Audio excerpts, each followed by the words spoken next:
之前份工做倉務員嘅，咁好攰啦，體力勞動啦，時間都好唔穩定嘅。加入咗九巴之後呢，時間同埋收入都穩定咗，而且同事都好照顧我。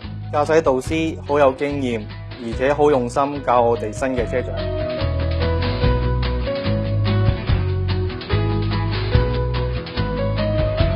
其實喺天空度或者喺馬路上面，確保乘客嘅安全都係我首要嘅考慮。所以喺開車之前，每一個檢查步驟我都會仔細咁樣做好，不容有失。巴士或者飛機都係服務大眾，令到每一位乘客有一個舒適安全嘅旅途去到目的地。長途又好，短途又好，可以揸到一轉好順暢嘅旅程，令到乘客覺得舒適愉快，我就好有成功感啦。有時幫到有需要嘅人，就更加滿足啦。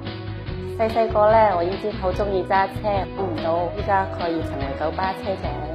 我哋開車前要充分嘅休息，呢度就係車長休息室，其實都幾好㗎，地方都幾舒服，唔使喺條街度同人逼。初加入嚟九巴咧，就係做一個車長，咁都做咗10幾年啦而家。咁而家我呢個職位咧，已經係晉升做一個叫高級嘅駕駛導師。教車嗰陣時咧，我就喜歡咧就擺桶水喺個地台嗰度，盡量令到佢嗰桶水唔好倒瀉。咁訓練嗰啲車長，咁就訓練一個平衡性，俾佢知道咧嗰個係乘客，俾到一個乘客一個舒適性啦，同埋一個安全感。